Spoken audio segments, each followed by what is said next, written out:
Hello and welcome once again to Warp 9 Wrap Up, the only show on the internet that talks about stuff like, comics and toys and the only show. Comics. Only one. The only ones that do it on the internet. There's nothing else like this on the internet. So thanks for tuning in. You don't have a choice. No. So anyway, this is the week of what?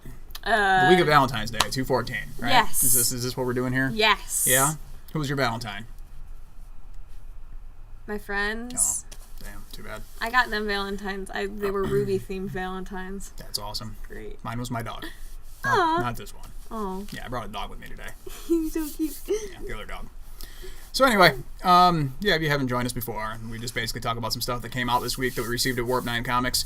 We received quite a bit this week. Unfortunately, some of it sort of sold out. One thing was we got the new Marvel Legends Ghost Rider and Black Widow cases. If you're unfamiliar, they decided to release Ghost Riders with the bike for a change because they keep releasing Ghost Riders as just the figure. People are like, I really wish we'd get a bike. I just want a bike. They finally did it, and they were immensely popular, and they went really quick. Gone. So hopefully we got restock in, so hopefully we'll get restocked soon-ish, and we'll be able to talk about it on the show. Another thing that we got was the new Marvel Legends stuff, which that stuff we can actually show some of it. But once again, we received a lot of stuff really early, where opposed to we've been getting stuff really later than everybody else through our distributor. So I don't know if our distributor finally put their foot down with Hasbro and was like, hey, we need stuff earlier than what you're doing. Yeah. Or what happened, because they were really good to us. Seriously. Yeah, one of the main things that we got that people are going absolutely apeshit for over the internet is we now rule the galaxy. So if you want to come step to us, you can go ahead and step to us, man, because we will straight up rewrite reality on your face. Show them. Show them. Yeah. Yeah. How you like us now? Yeah, how many seconds you have before you get the bitch slap? 5. That's right. Yeah. So, this thing will set you back right around $120. I've heard differing prices. Allegedly, the company like Hasbro is saying they should be at $150, but I couldn't find any information that they were $150 because honestly, when I looked up prices, we paid an X amount of money, obviously, and peek behind the curtain. We try to make at least 20% on most things, which is not very great for profit. But, we got to stay competitive, and I couldn't find any info anywhere, which was telling me that we were like some of the first people to even receive these, which was interesting. I didn't even know they were even showing up.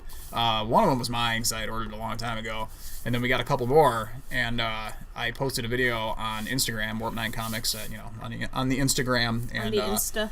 Man, I was getting questions from all over the world. Oh, when are they coming out in the UK? Okay, let me explain to some of you people. I don't work for Marvel. I don't work for Hasbro.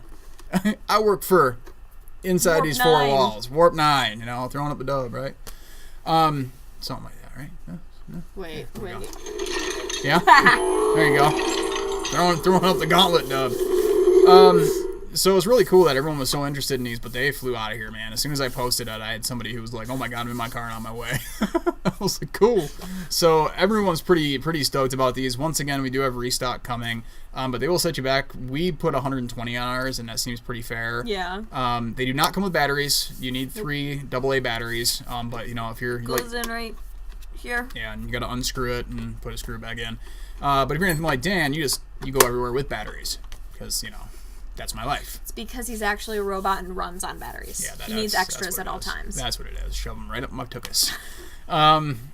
So, as you can see, they're giant. It's supposed to fit Thanos' hand, so your hand doesn't go all the way up in it, like into the fingers. It goes to about here, and then there's for each finger. I don't know if you can see it. Not really. I hit the button. Yeah, and there's a button on one of the gems that'll just make it make noise. But other than that, though, when you put it on, it's got the little things on the inside, a bit like a puppeteer. They're like rings that you put around each finger, so if you move... So if you want to, just ride... Next time somebody, pulls alongside you or cuts you off, you want to do some road rage stuff, freak them out by going by them with the Infinity Gauntlet, like...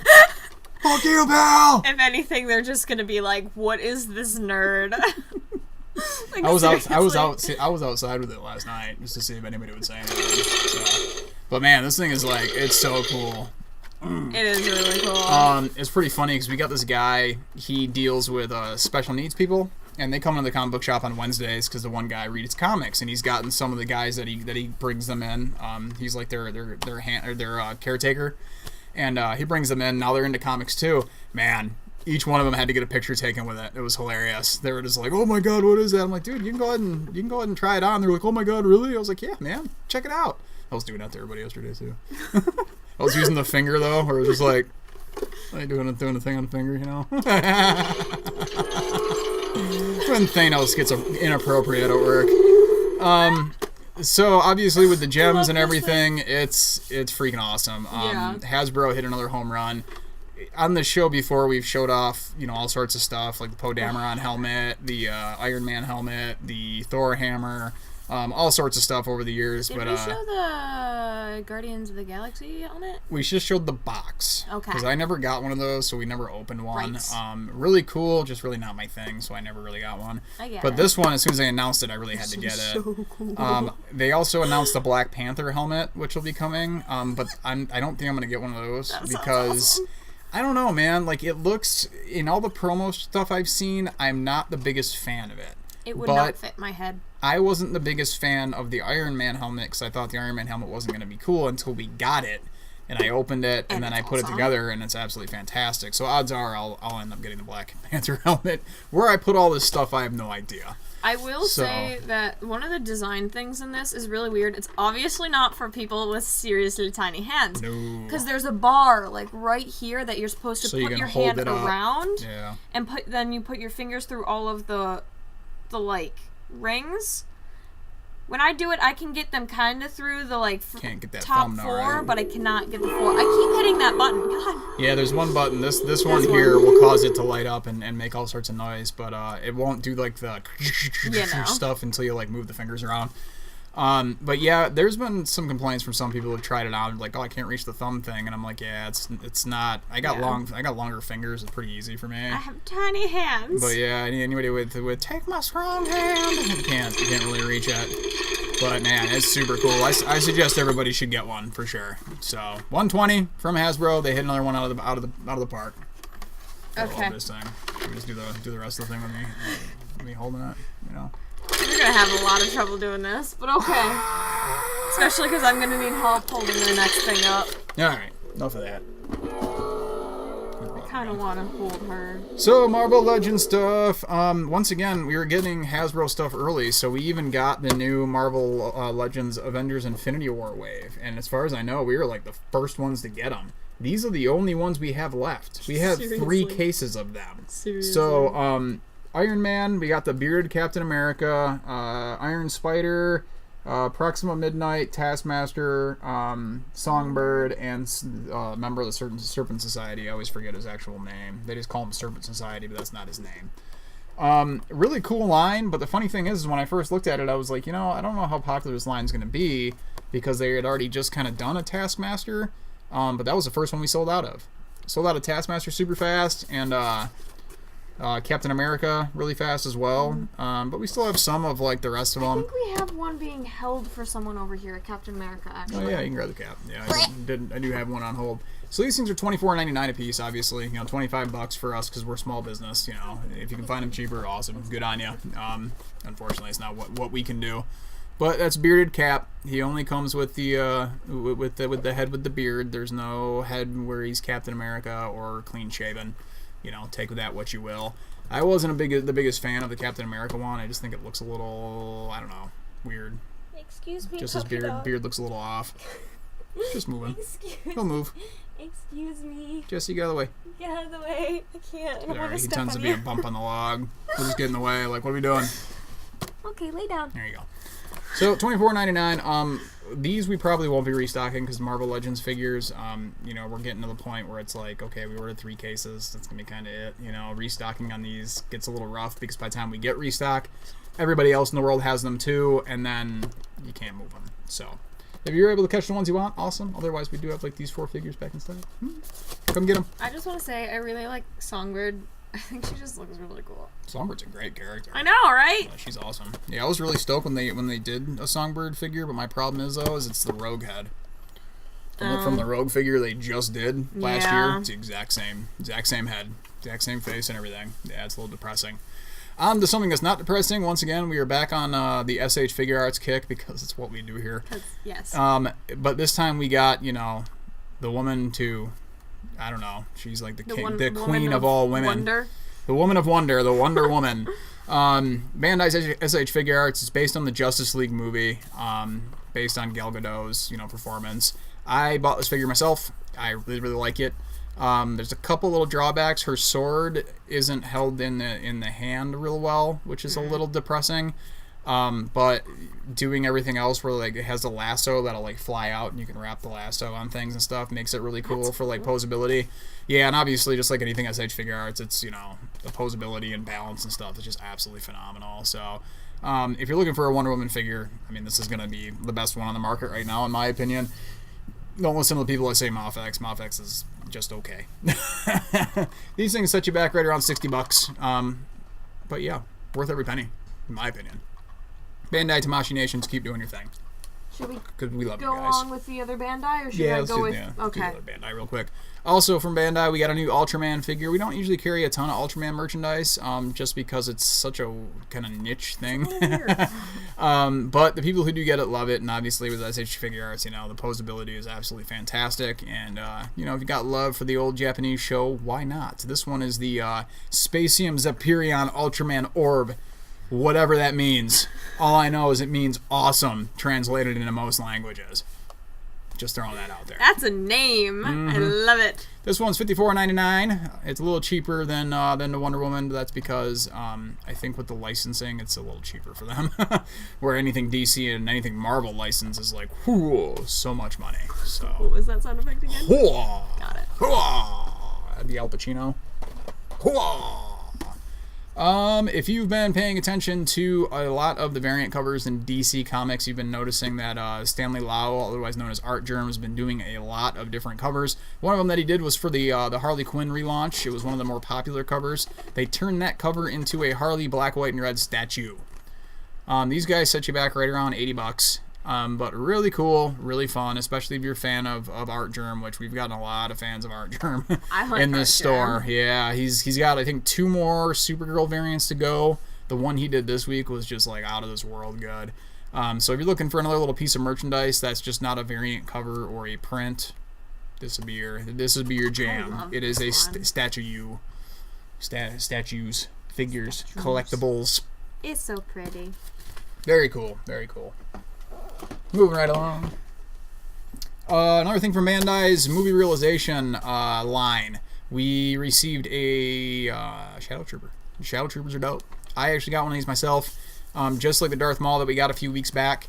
These are really, really fun, man. And it's very similar to just the regular Stormtrooper, just, painted all black. But, in the Ronin kind of style that they're doing, it's just like, man, dude, really, really fun. Movie realization line, they just keep killing it. And one thing I know for a fact, do not be duped by the bootlegs on eBay. You will get them for cheap, but I can tell you right now, they are going to fall apart. Yes. Or they'll get really wobbly really quick. And that's coming from some people that bought them thinking that they're going to pull a fast one and thought that they'd be really cool, and they get them and they look like crap and they fall apart. So typically when it comes to bootlegs, I'm like, some of them are actually really good and it's like the same figure and you get it for $20. Good on you. You're killing the industry, but good on you.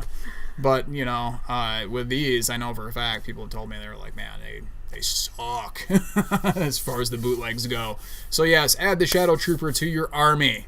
It is $79.99 plus tax. So, like I said, I got one of these myself too. It was a heavy week for Dan here. Oh, Heavy week for Dan. Did I startle you? He's okay. What's up, buddy? So from NECA, we got one of these guys in stock, and we've seen these before. The Turtles. Teenage Mutant Ninja Turtles, the quarter scale. This is the Raphael in a disguise. And the disguise is not made of plastic. That is made of actual Oh my god, it is. cloth. With stitched on buttons and everything. Huh. Yeah, it's pretty rad. It comes with a hat and all that. So if you missed out on the Raphael before, now you can get him with a trench coat. It's slightly pervy Raphael. Where you're just walking up to people and like, hey, it's not okay, Raphael. Keep that thing buttoned up. So he comes with his backpack, his hat, his size, and a piece of pizza. Because, Turtles can't go anywhere without pizza. These guys run you back. Yeah, it's on the sidewall there. Yeah, I think all of them gave him pizzas. That's awesome. This guy will set you back right around $110, but I can tell you, if you look in the secondary market for like what the Donatello's doing and things, these things are well worth the money, and they're some of the best things they've ever done, to the point that, from what I hear, NECA's going to be doing smaller guys now. They got the license to do that. I think only in the States, though. So yeah, check it out. Super cool. Add it to your Turtles library. It is slightly heavy. Just a little bit. Dude, there's a lot of plastic in those things. Just a little heavy. Moving on to comics. You want to kick us off? Sure. What should I start with? Whatever's on top? Dealer's choice. Okay, starting with DC, because why the heck not? Starting on DC and stuff's all the way in the bottom of the pile. God, read the room. Read the room. I don't know what your pile looks like. I just know what my pile looks like. Everybody always knows what their pile looks and smells like. Recently, DC has started doing a new Age of Heroes, coming out with new characters. This week they came out with... revamping old characters, too. This week they came out with Sideways #1. I honestly, a lot of people I've been hearing talking about, like, oh, I'm excited for this character, that character. Heard quite a few people talking about Sideways. I actually had not looked into or figured out who the heck this character was until I read it. That's kind of okay, going into something cold. Yeah. It was really actually good. I will say one thing. The first thing I think of when I see his design is SpiderMan. Well, the funny thing is, you read the book, I was telling people... It's basically Spider-Man. Yeah, the whole book's written like Spider-Man, which was kind of funny, because, like, people thought it was going to be Deadpool, because they were like, who is this guy? He, like, pops around, he, like, does, like, witty stuff. I'm like, no, he's a kid. He's in high school. He's Peter Parker. I was like, it's very much Peter Parker. Yeah, he kind of gets into a lot of similarities. Which is not a bad thing, it's not. But the problem is, though, is that they're trying to do, like, a new Age of Heroes thing, and a lot of the stuff is supposed to be, like, more artist-driven, which is great, But the problem is, though, is that when people, like, bought Damage #1, they read it and they were like, oh, it's just the Hulk. Yeah. And now with this one, if they read it, they're like, oh, it's just Spider-Man. Yeah. So they got to be real careful. Silencer was different, because Silencer was more of a not so much superhero-ish as it was anti-hero-ish. Yeah, they're doing the poster inserts for each new #1 for these. I really liked the book. I really liked it too. But I'm a little concerned about the longevity of them. That's just me being honest. But I really did enjoy the fact that, like, this is a character, he's not the popular kid, he's not, like, by any means, he's got, like, a friend. Poor guy. Where have we heard that before? I meant Spider-Man. What the fuck, man? God damn. I'm gonna walk off the set and take my dog with me. No, your dog stays here. I love your dog. Hear that, Jesse? You got a new home, buddy. With this one, I thought it was interesting. It was really kind of easy to relate to the character. Not to a certain level, but the fact that he's just this kind of dork who obviously doesn't fit in very well. But he's got teleportation powers, so he's just kind of like, cool. Well, this makes me uncomfortable, so pop! And he just leaves. I do like the fact that it's really obvious from the very beginning. You meet his one friend, and she's totally a cosplayer. Which is funny, because she's a twin with another girl who is, like, the exact opposite. Which I think is hilarious. Yeah, so it's kind of cool. There's that cool dynamic. So wasn't a ton as far as, like, what his plans are or anything in the first episode or first issue. But the great thing is, though, is, like, right at the end, it's like he's got something following him, and he's popping around doing his teleportation thing, and something shows up and he's like, yo, I'm here to kill you, and then we're gonna go from there. So far so good for a first issue. I also like they do give you a brief, like, how he got these powers in a way. Synopsis. Yeah, which I thought was really good and slightly terrifying. Yeah, a little terrifying. 4 days, like, poor kid, poor thing. Don't feel sorry for him. I feel sorry for him. He's got teleportation powers. He does, but, like, imagine what was going through his mind during that entire situation. I gotta start putting bookmarks in here, man. Jesus. Kenneth Rocafort and Dan the Man Didio were the storytellers. Dan Didio and Justin Jordan did the dialogue. Daniel Brown was the colorist. Carlos Mangua is the letterer. So, yeah, check it out. I mean, the art's definitely stylized, which is great. Yeah. And it fits the book really well, in my opinion. It a lot, so I really enjoyed it quite a bit. So check it out if you're looking for something new in DC or just something new superhero-ish, Yeah. So far, so good. obviously, you know, this is going to surprise some people when I tell you this, but we're still doing metal. Can you guys believe that? We're still doing metal.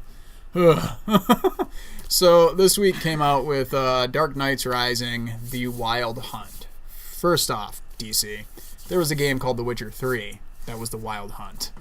They own that now because that game was so goddamn good. You shouldn't call it The Wild Hunt. I'm sorry. You just shouldn't. But other than that, though, the book was really cool. But it was written by Scott Snyder and Grant Morrison. And if you know anything about Grant Morrison, it gets a little wacky, because he's a crazy Scotsman who sits out in the middle of his castle in his $1,000 suits, dropping acid and talking about the multiverse. That's just what he does, man. I love it. I really think he's probably my father. Just saying, he gets around, you know.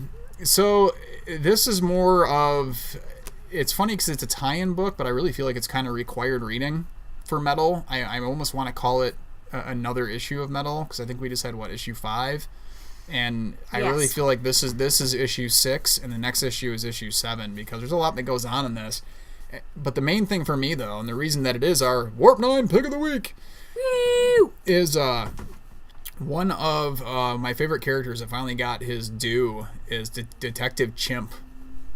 And basically, Detective Chimp, this is like all about how it's his backstory, and then how he became the world's greatest detective next to Batman. Like in the DC universe, people forget that Detective Chimp is technically the world's greatest detective. And it's always up for debate whether it's Batman or Detective Chimp. And to me, it's Detective Chimp. I'm just saying. You know, because Batman's got a lot of other things going on. He's always fighting and doing ninja stuff and whatever. Detective Chimp is just doing detectiving stuff and doing chimp stuff. He's a real detective. He's got the Sherlock hat and everything. It's really cool because it shows the Justice League go to battle with the nutsoid, you know, bad Bruce Waynes. And one of the bad Bruce Wayne Batman Dark Knights actually kind of does a little bit of a face turn and starts helping out some other guys. Yeah, there's some secret stuff that gets dropped in this book. So if you skipped it because you're like, I don't read tie-ins, it's really important to read this tie-in, in my opinion. I really think that this book should have been Metal number 5, but that's just me. I think it's because it's so far off of everything else. They decided not to do that. Do not tell them about that final page, because it's amazing. That final page is so great. It made me so happy. I came in, Trey just rolled his eyes. He's like, really? I'm like, it's awesome. So yes, Dark Knights Rising, The Wild Hunt. Even though that should be owned by the Witcher series. Just read it. You should read it. Just read it. It's pretty fun. Yeah, I absolutely adored this book, man. So it's written by a ton of people: Scott Snyder, Grant Morrison, James Tynion IV, and Joshua Williamson. So you got the main Detective Comics writer, one of the older, you know, the main writer on the Metal series and Batman, Scott Snyder. Grant Morrison, like I said, you know, he's probably naked on top of a castle somewhere, doing cool multiverse stuff. And then Joshua Williamson, who's the main Flash writer. So all these guys teamed up to write this really cool thing. The artists, Howard Porter, George Jimenez, it's probably Jorge Jimenez, huh? It's Jorge Jimenez. Doug Mahnke with Jamie Mendoza. So then you got Hi-Fi, Alejandro Sanchez, and Will Quintana did the colors. Clayton Cowles did the letters. Man, dude, a lot of people worked on this book, and I can tell you, great job, everybody. Round of applause. It was really fun, and a lot of deep cuts from the DC universe. So check it out. Definitely check it out. Quick hit with Suicide Squad this week. It's number 35. It's called Drain the Swamp Part 1. The only reason I kind of bring up this book is Suicide Squad's actually been really surprising. The last 2 issues were really good because they added a new dynamic Task Force X where there's other people that are housed there besides these major super criminals. It's kind of like the red shirt theory from Star Trek, where there's always the poor guy that's just a cannon fodder, and they touched on that story, which was really cool. And this story is more about the government has decided to make its own kind of like Task Force X thing with its own superheroes, so they're trying to get rid of Task Force X. And at the same time, Belle Reve is under attack by a character they thought was dead, and was murdered at the orders of Waller, and is now, I guess, not dead, and she's back for her revenge. So really fun issue, and it's got a lot of other subtext. Flags threatening to quit again, because that's what he does. And I kind of hope that they end up changing the team up a little bit, because the cool thing with Suicide Squad back when it was in the New 52 is that I think Adam Glass was the main writer, and he was changing the team up quite a bit. Like somebody would either get killed or get back in a cell or run away, all sorts of stuff, and it kind of freshened the book up. A constant shifting team. This one's kind of got the same team from the movie still. So it's like you couldn't feel them kind of forcing that in. Really, that's got to be that way. And that's not what the Suicide Squad is. It was always a book that would kind of rotate a cast. It's called Suicide Squad kind of for a reason. Well, they're going on missions that are basically suicide missions. And it gets confusing, though, because also Harley's got her own book. So it's like Harley's got her own book, and she shows up in like other books. And the problem is, though, I thought she was at Belle Reve with a bomb in her head. Yeah. So like it's different where it's like, okay, everybody's got their own stories, and they don't have to worry about everything else. But don't treat the reader like they're that stupid. But I understand, like, Harley, like, this is considered her book. So it's like it's her team book in a way. I don't know. I mean, you can keep Harley on the book. That's perfectly fine, I guess. But I really wish they would kind of change it up. I found the page for you. Yeah, you're the best. Rob Williams was the writer. Eduardo Pensica was the penciler. Julio Ferreira did the inks. Adriano Lucas did the colors. And Pat Brazeau did the letters. Wake up! We're almost done. I'm tired. Leave me alone. We're almost done. It's been busy at the store here these last couple of days. Yes, it has. Very busy, which is a good thing. So for you Star Wars fans out there, Marvel decided to do the one thing that everyone was like, oh my god, they're doing away with the expanded universe. What about Thrawn? And then they brought in Thrawn for Rebels, and then they gave Thrawn his own novel, and then they did Thrawn the comic book. And it's absolutely fantastic. It talks about how the Empire kind of stumbled upon him, or should I say, fell into the buzzsaw that is Thrawn, because they show up on his home planet, and he decides to spank them.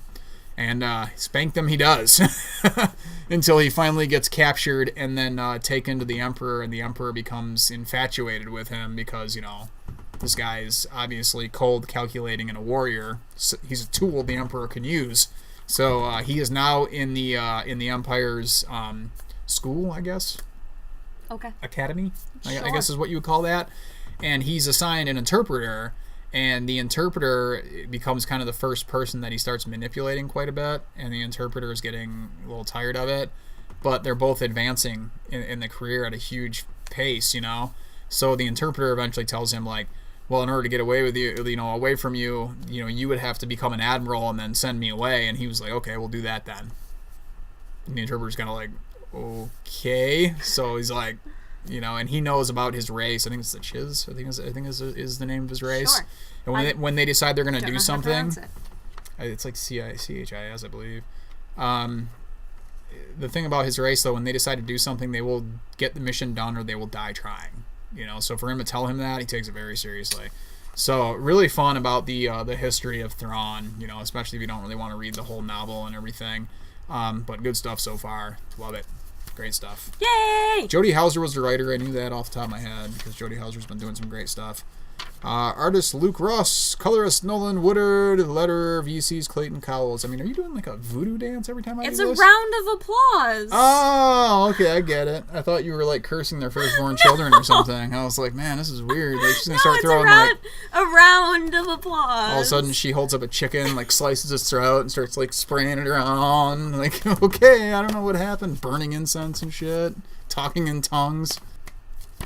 Captain America. Woo! What number is that? 695? 698. 698. Out of Time Part 1, is it? Yes, Out of Time Part 1. If you've been reading Captain America, Mark Waid and Chris Samney, sorry about that. They came from like doing stuff with Daredevil together, and then now they're working on Captain America, and man, this book has been absolutely great.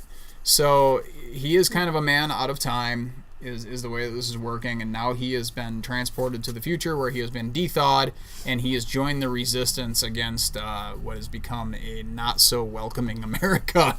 Let's just put it that way. Mark Waid is really great at just capturing the essence of a character. His Daredevil run was really, really good, especially because it shifted so many gears from being such a dark thing for Daredevil and then turning it into more of a just got more to the heart of the character and got him out of New York and kind of reset some things, and it worked out really well. And Captain America, he's kind of doing the same thing. He's getting back to basics, where Captain America is definitely the you know, pardon the pun, the flag bearer, you know, the standard bearer. He is the guy that people rally behind to fight oppression and you know, tyranny in this country. And he's getting back to that because Captain, you know, after, you know, Secret Empire, he, you know, started, you know, he was replaced by Evil Cap and all this stuff. So he went across the nation trying to get his groove back, much like Stella. And you ever see that movie? Stella Got Her Groove Back. Yeah, it's a good one. Anyway, so yes, if you're looking for a place to jump on Captain America, you can definitely do it here. If you want to backtracking is just fine. But this isn't too confusing because it does have a little synopsis in the front to tell you kind of what's going on. So I would definitely check it out if I were you because, man, Captain America's been absolutely fantastic. Mark Waid and Chris Samney, we just mentioned. Matthew Wilson was a color artist. The letter VC's Joe Carmagna. I think that's how you say that. Okay. And then the cover, once again, is Chris Samney and Matt Wilson, which the covers have been great, too. A little more simplistic, but super awesome. Super awesome. So, we got... I have a Marvel. Oh, yeah. I have a Marvel. You are a Marvel. Thanks.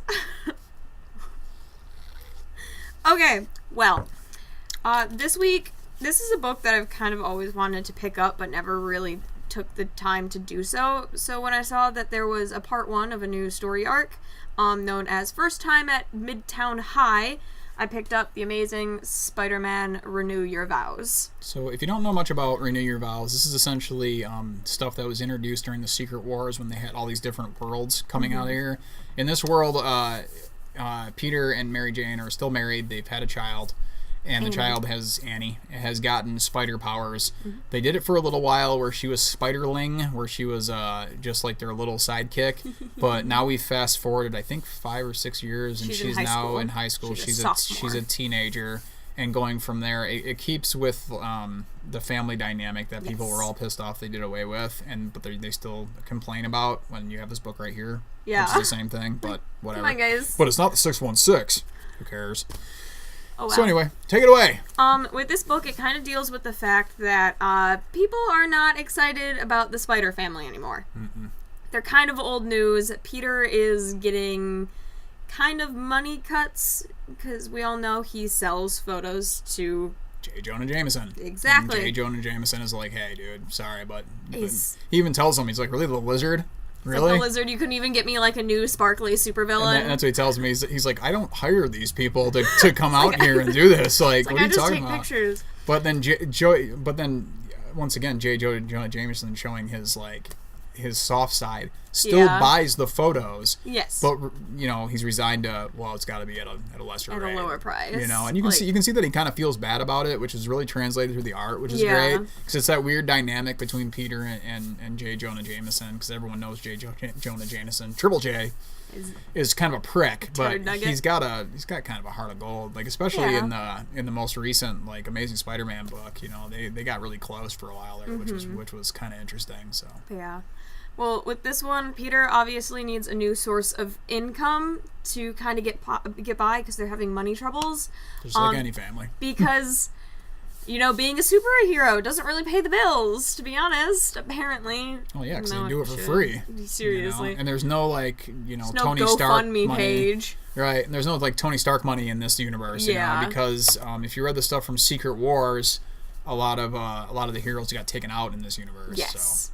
So he decides to become a substitute teacher for the photography class at his daughter's school. And yes, they do answer the question of he's like, hey, this is how you do this on film, and everyone's like, bro, I got my camera. Yeah, I have a phone. My phone does all that. Why do I need to learn this? This is stupid. Yeah. It's pretty funny. And he's like, but f-stops.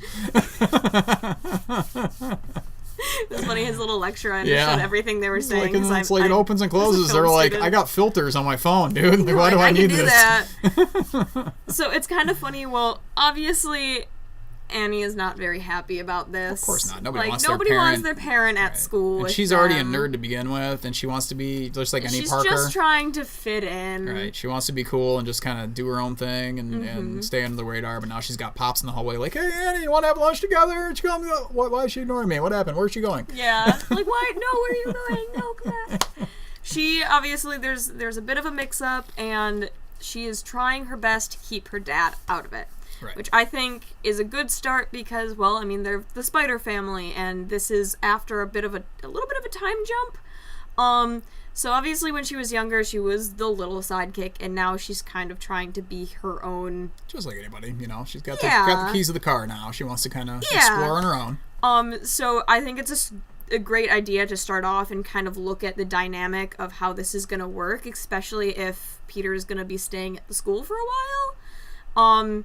And I definitely can't wait to see what happens when he gets angry and then Mary Jane just kind of... She's such a mom, and she's obviously the only adult in the situation. There's a great scene in this book where they're on the wall and somebody's getting mugged and they're arguing about him teaching at her school, and she's making arguments, and then, you know, the only one, like, Spinneret, who's Mary Jane, is like, are we going to stop this mugger? Or fine, I'll take care of myself. And then she goes down there and you hear them off there and she's doing her thing and whatever, and they're still fighting up there. It's a great, really well written and well drawn scene. It's so well, and it's so funny. I was really laughing good. really hard at that. Yeah, it's really well done, man. Like the book has been very, very solid. And really I'll be honest with you, when it first started, I'm like, I don't know if this thing's going to survive. I knew it was a good book.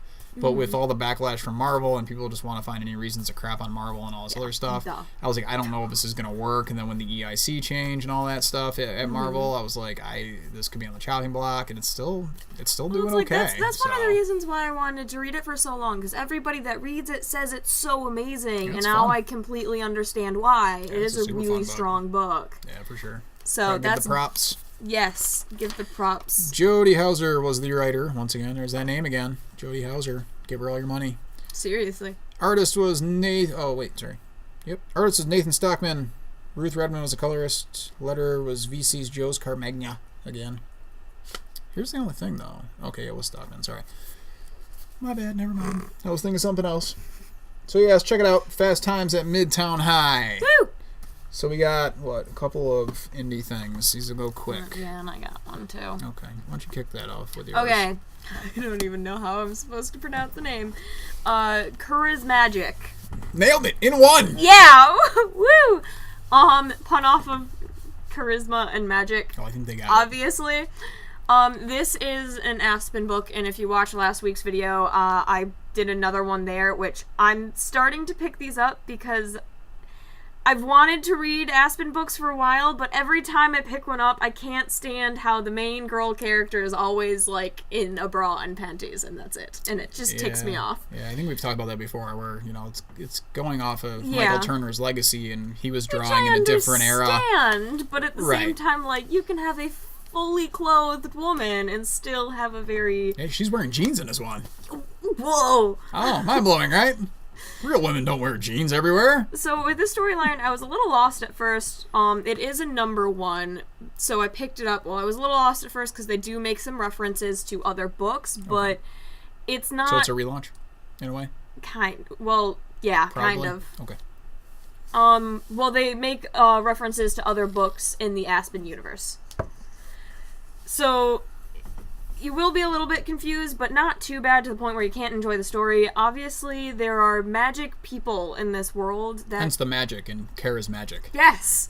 Is there charisma in this book, too, or they draw a line there? Yes, there is charisma. Oh, thank God.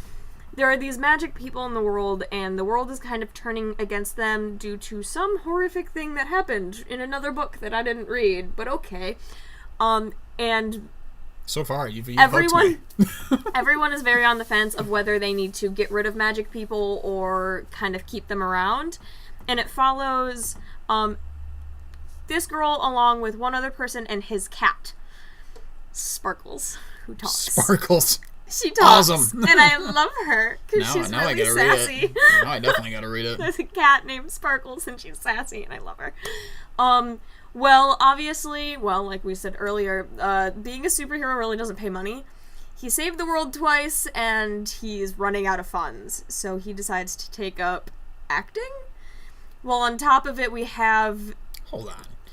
You already have a job that doesn't pay you anything, and your thought is, I should be a thespian. Exactly. No. As a thespian, I can tell you that's a bad idea. No, you work here. I hate to tell you. I know, right? See where I've gotten, guys? Well, she acts like she likes me, so that's fine. I'm really good at acting like I like you, and most of the time my hate fire is just burning so bright. A lot of hate fire. So much hair fire. Yep. Well, obviously, there's also a side story within this book about this strange... They don't even tell you what it is. This strange Sparkles? thing. No. Oh, okay. The Sparkles is my favorite. There's this strange thing that the scientists are kind of keeping an eye on, which they make a joke that there's only 2 scientists keeping an eye on it, and that's kind of a dumb thing to do. Well, lo and behold, it gets free, and it's going to cause some major issues for the main character, who at this point is just trying to live his life. He'd be a thespian, apparently. And you also follow this lovely woman, and I have no clue what's going on with her yet. Okay. I'm just gonna tell you that. This is a little bit confusing, but it is really kind of a cool story to follow, and I like... It's confusing in a good way. In a way that makes you want to read more. Right. Does that make sense? Yeah, they're not telling you everything all up front, man. That's not what usually happens. I know, but usually you're not confused by, like, the past of everything. You're like, they give you brief things, you're like, oh, okay, that'll be explained later. But it's all been explained in different books. And right. It's just a different universe, so it's just different characters from a different universe. Yeah, it's like if you were to jump into, like the Postal universe and stuff. So... There's a kid running by. A child screaming outside for a second. He was running into traffic. No, wait, stop, don't. Oh, too bad. I'm trying to find the... Can't find the props? I'm looking. I'm trying. Wasn't that it? What? What bird? Yeah. That's not it. Oh, it's Aspen Mascots. That's for a different book. Charismatic, Volume 3. Okay, it is Volume 3, so that's why you're a little confused. A little bit confused. A couple of volumes before that. So, looks like Vince Hernandez, Joey Vasquez, Federico Blee, and Zen were the props on this book. So, if you're looking to try something a little different, definitely try it out. Looks like there's 2 volumes before that, so, like she said, might have to do a little bit of Wikipedia. A little bit, but I enjoyed it. I think it's good. I liked it. She's fully clothed. And checking out that Aspen stuff, huh? Yeah. Well, I mean, it's got ass in it, so Aspen, you're complaining about G-strings and stuff. I mean, they advertise that, so it's not spelled that way, though. New from Aftershock, Cold War #1. At first, I was like, I don't really know much about this book, but I can tell you, man, I absolutely love this book. Mainly because it's a true, like, dystopian sci-fi thing. These people are woke up out of a cryogenic sleep. They were put in a cryogen thinking, we'll wake up in the future and everything will be great. They wake up in the future. They are immediately given guns, a suit, and a helmet, and then this video goes on the wall, and it's the President of the United States who says, welcome to, X amount of years in the future. The Earth is in peril. We are completely at war. You have all now been drafted. Goodbye. And then sends them out into this war where there's like all these different machines and monsters that are coming out, and it's really cool because it's told from the perspective of an ex-soldier who has been there. And then the whole thing just shifts gears right around midway. The art is very sci-fi. It fits very well. It's very dirty. It's very chaotic. It's really, really cool. The color palette's really fun. In a lot of ways, it's very simplistic, and it works for its advantage. But when it starts getting into like some of the like villains, I guess, and like the other people are supposed to fight, it starts getting very creative. And it's really fun, man. I have a feeling it's going to be a good one. So Aftershock, once again, has another good book out there. Also from Aftershock, check out Rough Riders as well. It's been, going on for a couple of years. It's been very, very good. Aftershock as a company is very, very good so far. So props, Christopher Sabila was one of the co-creators and writer. Hayden Sherman, another co-creator and artist. Hayden Sherman was the letterer. Hayden Sherman did one of the covers. Hayden Sherman's Flexing the Muscle. So yeah, it's Cold War #1 from Aftershock. Check it out. Really cool. New #1 from Image, Death of Love. And the funny thing is, it came out when? On Valentine's Day. So this is all about your typical guy who's like, he's just trying to get good at dating. He'd like to find a woman in his life. No one can. And he goes to he's got this one friend who's very like down to earth and is like, look, man, you just gotta be yourself. Stop trying to learn a game. Stop trying to force yourself to have game. Just be yourself. You'll be fine. So instead, he goes to this like symposium with this dude who's like, one of those aggro dudes that's like, oh, bros, if you do this certain method, bros, and you do this, and oh yeah, bro, you'll be banging all the chicks. Well. And he's like taking notes, and his buddy's like, dude, I am fucking out of here. So it's really funny. So him and a couple other guys that were at the symposium decided to take what they learned and go to a bar. And, of course, hilarity ensues while the women are like, you guys are toolboxes. Yeah. This guy shows up. It's like, hey, what if I told you that you could take this pill and you could basically have any woman fall in love with you or whatever? He's like, he leaves the pills there. They're like, we're not going to take pills from just some dude who just shows up. Like, what do you think we are, crazy? You know, like anybody's natural reaction. So, of course, they're sitting there getting drunk. Obviously. They're sitting there getting drunk and more drunk. And finally, they're just like, oh, why not? Why don't you try one of these pills? They take the pills. And then one guy takes one pill and he starts looking around and he sees like little cherub cupids everywhere. And he's like, what? Nice. Yeah. And one of them notices him and is like, what the fuck are you looking at?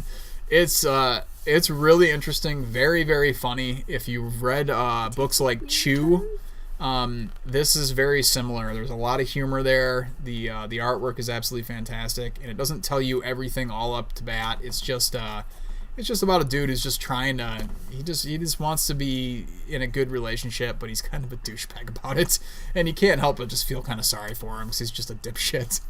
So yeah, definitely check it out. Death of Love. It's fantastic. Really enjoyed the first issue. I almost read that one today, but I out. got through a couple really of them like and it was busy, and I was like, I don't have time.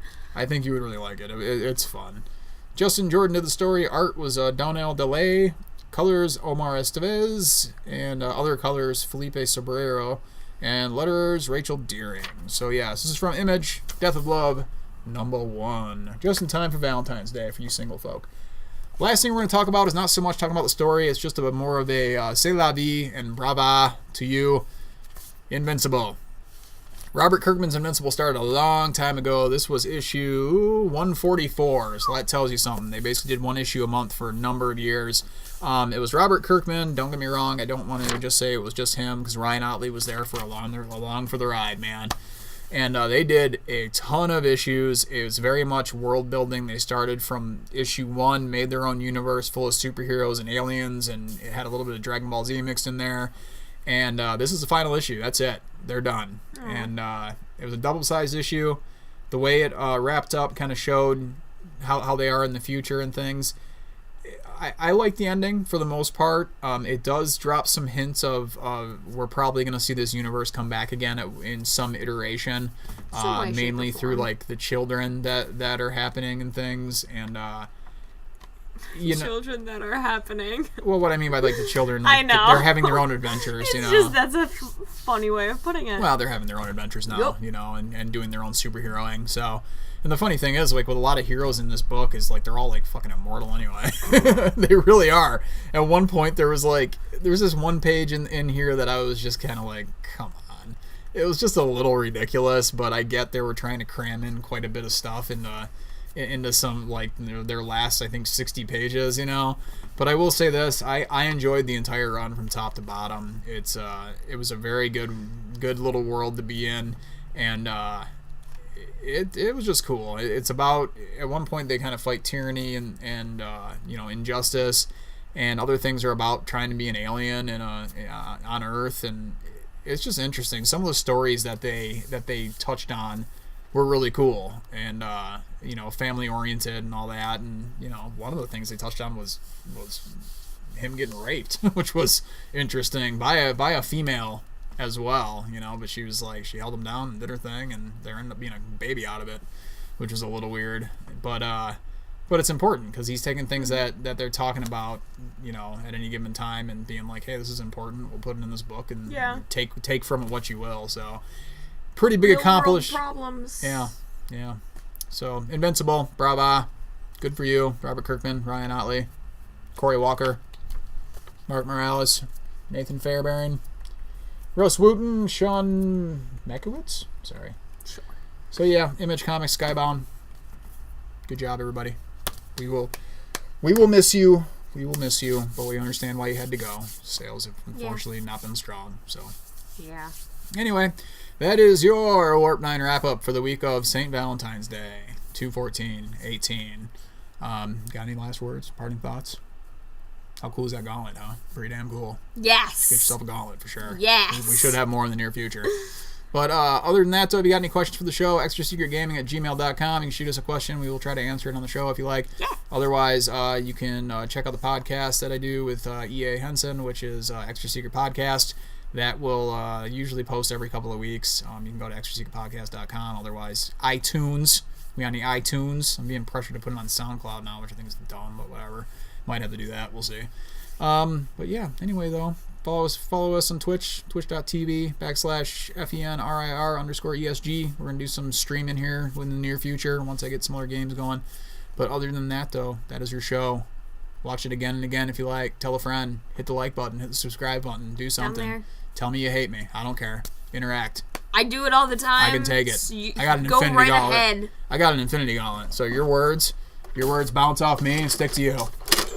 Isn't that That's I am what I'm rubber saying. and you are glue? No. It's Infinity Gauntlet. Okay. It's the way it used to be. Bye, guys. Bye-bye. Bye.